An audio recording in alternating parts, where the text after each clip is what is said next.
Olá, pessoal! Sejam muito bem-vindos. Hoje a gente vai mergulhar de cabeça num tema, olha, bem provocador.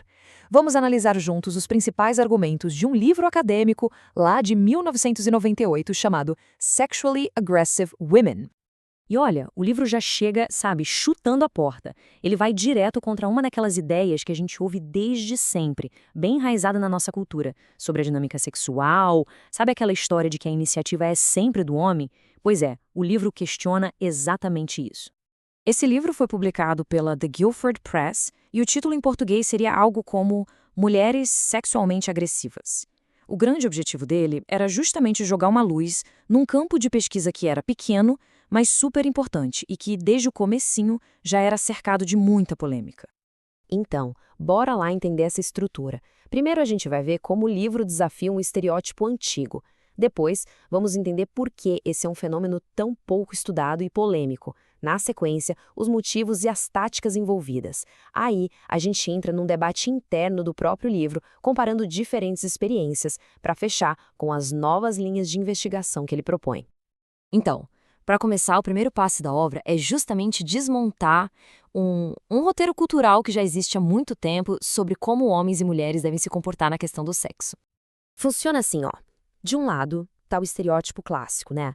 O homem é quem sempre toma iniciativa, quem vai atrás, e a mulher é a guardiã, aquela que diz sim ou não, que coloca o freio. Mas aí, a pesquisa que o livro apresenta vem e mostra um outro lado. Uma realidade bem mais complexa, cheia de nuances, onde esses papéis podem se inverter, se misturar. Enfim, a coisa não é tão preto no branco assim. Só que, claro, mexer num vespeiro desses não ia ser simples. Essa pesquisa não foi só inovadora, não. Ela foi, e olha, ainda é, extremamente controversial. E é justamente aqui que a história começa a ficar ainda mais interessante. Para não deixar margem para dúvida, os editores são bem claros na definição que eles usam. Quando o livro fala em agressão heterossexual feminina, ele não está falando só de força física, não. Inclui também táticas de pressão, como insistência verbal, manipulação emocional ou até mesmo se aproveitar que a outra pessoa bebeu demais. É um conceito bem mais amplo. E para a gente ter uma ideia do tamanho da resistência na época, pensa só. Lá em 1986, uma das editoras do livro, a Cindy Struckman Johnson, apresentou os primeiros resultados da pesquisa dela. Ela descobriu que 16% dos homens universitários diziam já ter sido forçados a fazer sexo. A reação da mídia foi de puro deboche, de não acreditar. As manchetes deram coisas como estudantes invertem os papéis ou mulheres predadoras encontradas. Era tratado quase como piada. E o pior é que essa desconfiança não ficou só na mídia, não. O livro conta que dentro da própria comunidade acadêmica, entre os colegas pesquisadores, a resistência foi enorme. Muita gente simplesmente sugeriu que os estudantes deviam estar mentindo ou inventando essas histórias. Ok, mas então, que tipo de comportamento é esse e o que, segundo o livro, levaria a essas atitudes? Vamos dar uma olhada no porquê e no como. Para tentar entender isso na prática, o livro traz os dados de uma pesquisa com 461 mulheres universitárias. Elas mesmas relataram algumas das táticas que já usaram para conseguir uma relação sexual. E, olha, os números são bem reveladores sobre a complexidade disso tudo. Mas se a gente parar para olhar um número específico, tem um que salta aos olhos. Esse aqui, 62,4%. É a porcentagem de mulheres nessa pesquisa que admitiram ter iniciado contato sexual com um parceiro enquanto ele estava bêbado ou sob efeito de alguma droga. É um número muito expressivo. Tá, mas e as motivações? O que leva a esse tipo de agressão? A pesquisa apontou uma variedade enorme de razões.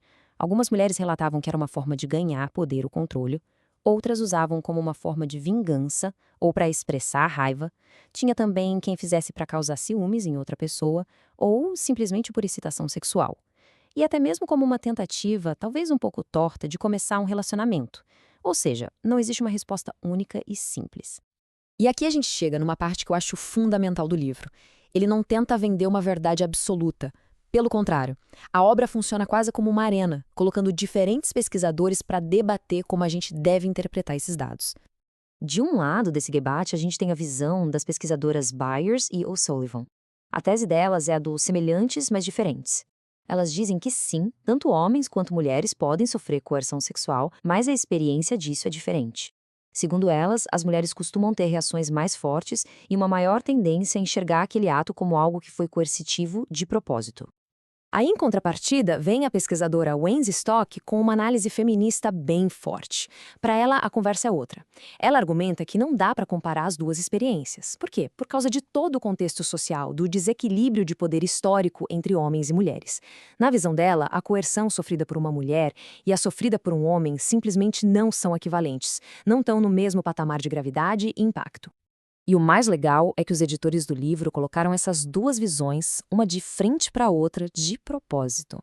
A ideia não era escolher um lado vencedor, mas sim mostrar para o leitor, olha, o assunto é esse aqui e ele é complicado. Não tem resposta fácil, não tem uma única verdade.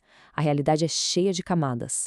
Bom, depois de apresentar todos esses dados, toda essa controvérsia, todo esse debate, para onde a gente vai? O livro se encerra olhando para o futuro, apontando os próximos passos que a pesquisa nesse campo deveria tomar. E ele não joga só perguntas no ar, não. Os autores listam algumas recomendações bem práticas. Eles dizem que é preciso coletar dados mais detalhados, sabe? Entender contextos, comportamentos específicos. Também sugerem que as teorias precisam ir além daquela explicação de socialização de gênero, explorando também coisas como traços de personalidade, tipo impulsividade, ou a crença de que relacionamentos são uma espécie de batalha.